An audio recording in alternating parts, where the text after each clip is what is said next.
We are now at war. It appears, and evidence is surfacing daily, that the Fed, FDIC, the SEC, and the current administration in power have collaborated efforts to bring down the banking system, the current financial structure that supports or is affiliated in any way, shape, or form with cryptocurrencies. At this moment, there is no longer a major bank that supports crypto exchanges from crypto to fiat. This should be something we questioned. And today we're going to talk about and roll out the evidence here on DeFi IoT.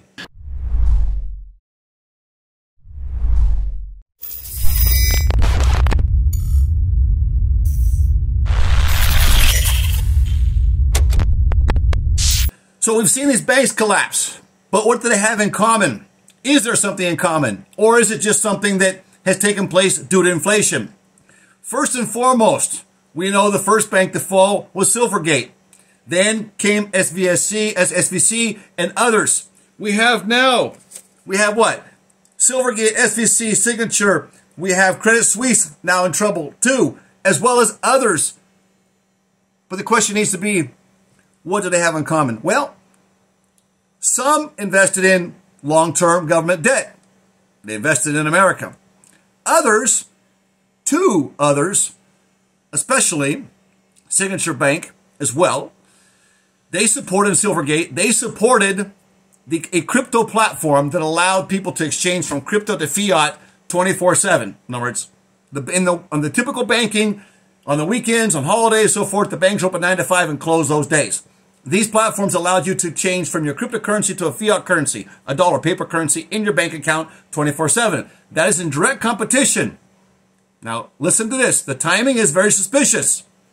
I have my views on this. What do you think? After I tell you this, put your comments below, please. The timing is very suspicious. That not only do we have SWIFT, which handles all cross-border exchanges, finish just a few weeks ago their CBDC, their central bank digital currency exchange platform. In other words, they finished their pilot program. It was very successful. India is already using that pilot program to actually exchange in different currencies with Russia, to do exchanging with Russia. Even though the current administration of the United States of America, as well as other NATO nations, have placed a ban, an embargo on people doing trade with Russia. Through this platform, India continues to trade. It's outside of the dollar system. This is going to be a competition. But just recently, 2 days ago, and I'll put the link below, you can see it yourself. You can go to the Fed and you can see what they announced. They have now announced Fed Now. This has slipped under the radar with all the storms and everything being created. I'm going to do another video as well about those storms and about that train wreck and about what's taking place there. Some things are going on, nefarious activities that should call our distrust. I'm not saying it's a call to arms, but it's a call to stand up. Look, I'm going to read you something. The banks that collapsed, not all of them were really in trouble. One bank that was in trouble, particularly, hold treasury bonds, and obviously with inflation going up, those long-term treasury bonds became less in value, right? So when there began to be a run on a bank, which was caused, by the way, by the feds, they brought this on by actually giving all this money away during the lockdowns and then rising inflation, which they're going to continue to do. This was a plan we talked about a long time ago. They need to introduce a central bank digital currency, and this platform has been there. We've been talking about it here on this channel. What I try to do is I listen to very good, reliable sources, and they've proven themselves to be correct, even when everybody was saying that we were wrong. And then I try to give it to you in a shorter version and give you the links below so you can do your own homework if you want to dig into it more. So in summary, the FDIC comes out. These banks now are up for sale, right? So we're going to go back to Silvergate. Silvergate was a bank that held a platform that you could trade 24/7 on. That was in direct competition with the Fed Now platform that's come out this week. Interesting. Coincidence? Put your comments below, please. SVSC, here's the thing with SVSC. This bank held a lot of crypto companies, a lot of technology companies there, right? And you had You had Signature Bank as well as others. Now, I want to read something to you here.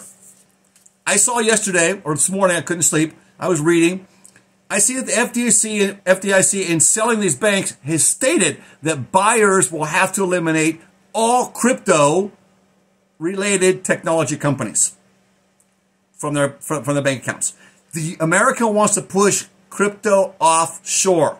It's ridiculous. It's suicide because we're going to fall behind in modern technology. Blockchain, Web 3.0 is the future.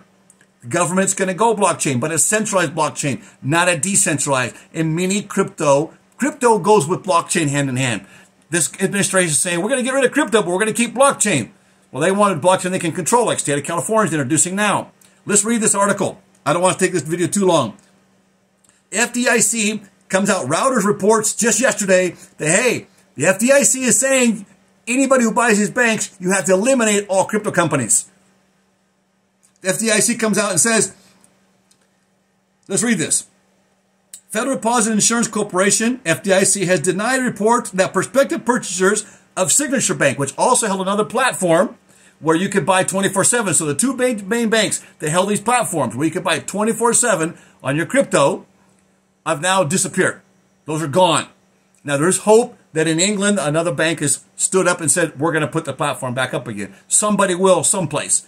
This is why Bitcoin, Solana, as well as Polkadot and a few others have actually risen during all this crisis. So is gold and silver. This is interesting. Note that.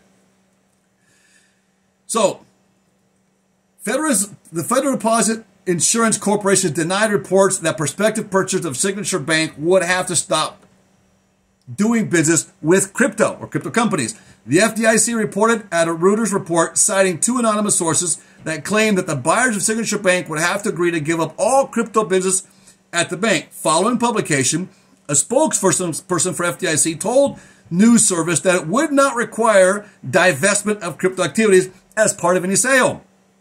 That's what they're saying. Do you believe that? Put your comments below. Listen to this.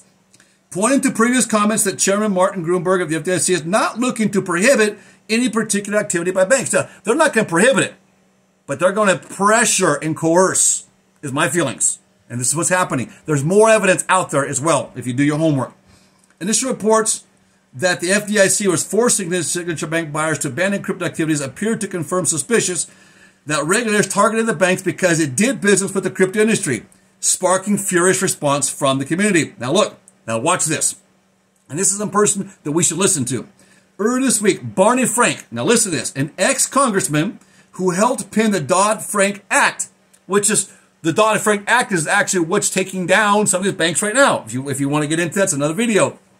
He himself, who knows how politics works, told CNBC publicly that banking regulators shuttered the bank to send, and this not just this bank, these other banks I'm mentioning, a very strong anti-crypto message. Frank also served on a Signature Bank board, so he would know exactly what's taking place. Now, Signature Bank, to my understanding, was not in trouble. By Sunday, they had already moved assets around, and they have plenty of money to handle any type of onslaught of a bank run. But by the same Sunday, our feds, the FDIC, swooped in and they took control of the bank. They just took it away because it supports crypto. That's my feelings on it. And that's what this congressman who wrote laws about banking powers, he knows what's going on the inside. What the media is telling us, we should be suspicious of. I'm going to end with this. The New York Department of Financial Services was quick to dismiss this claim, obviously, saying in a statement that the decision to place Signature into receivership was based on the current status of the bank and its ability to do business in a safe and sound manner. See, that's a lie, because they were safe and sound. That right there is a lie. And there's other evidence you'll see roll out that this bank was safe and sound. Now, they've closed the ability for anybody to access their financials unless they're bidding. Now, who's bidding? Well, they have a white paper. This government has a white paper of who can buy and who can't buy. In fact, I'm hearing rumors that Bank of America is in line to buy it. It's funny. Bank of America also is in the bid, along with Wells Fargo and Citibank, to provide the actual digital dollar to us based off of the platform, the FedNow platform. That's another video I'm going to do later on this weekend.